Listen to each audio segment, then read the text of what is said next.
The Switch has been out for almost a year now, and in that time, they've amassed a great library of games. Now, of course, some of these are the big first-party titles we all know, like Zelda and Mario, but another thing that's been going on is there's a lot of awesome games that were originally on PlayStation, Xbox, PC, and phones that have made their way over to the system as ports. And some of them you may have heard of, some of them maybe not. Either way, if you've never played them before, there has never been a better time to play them than now on the Switch.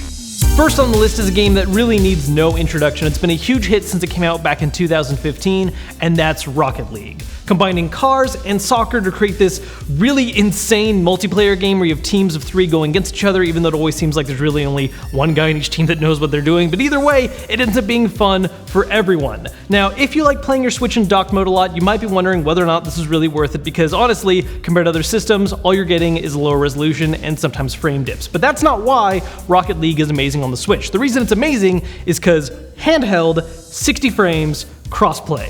The fact that you can just have a Switch in your hands playing Rocket League portably on the go, and you never have to worry about not having that much competition to choose from because the Switch version of the game supports crossplay with Xbox One and PC users. So you're always going to be able to find a match, and you're always going to have fun players to go up against.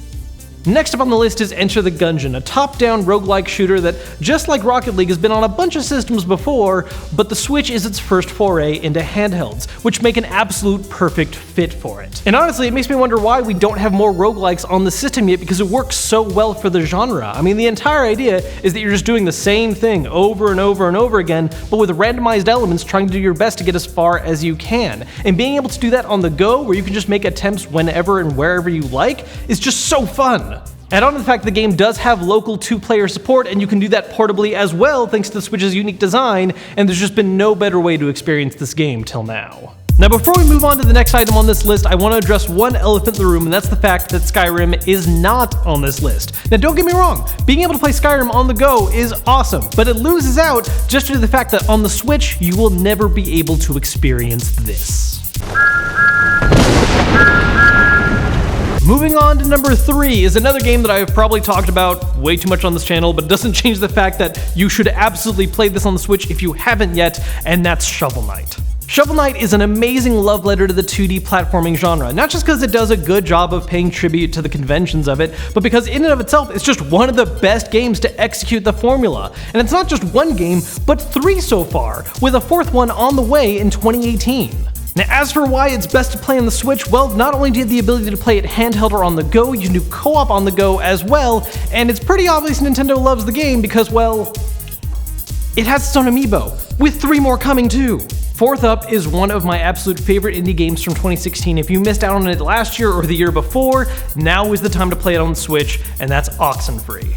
Oxenfree is essentially a point-and-click adventure that is an ode to the 80s. This plotline pulls very heavily from the themes of teen and horror films of the time, along with a synth soundtrack that is honestly one of my absolute favorite soundtracks to come out of gaming.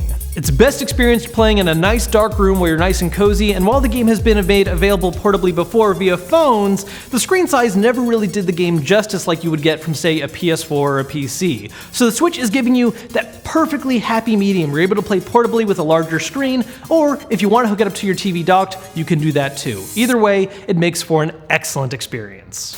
Next on the list is a game that originally released on PC earlier in 2017 and didn't really get a ton of attention until it found its true home on the Switch, and that's Blossom Tales. Now, the reason why Blossom Tales finds its home on the Switch is because it is an unashamed clone and tribute to Legend of Zelda: A Link to the Past, something the game is not at all shy about constantly alluding to while you're playing it. And while the core experience is very obviously the same idea, where you're wandering around the world, going into dungeons, collecting gear, getting collectibles, finding hidden walls, and all that good stuff, it's not afraid to make a few of its own unique twists to it. One of the most interesting is the fact that the whole game is told from the point of view of an old man telling a story to 2 kids who actually dictate some parts of the plot here and there, like which kind of monsters you encounter when you go to a village that's under attack. While it may be a clone, it ultimately does a great job of accomplishing the same kind of feeling while taking a few of its own individual risks, and if you love the Zelda franchise, especially the 2D ones, this is a game you do not want to miss out on.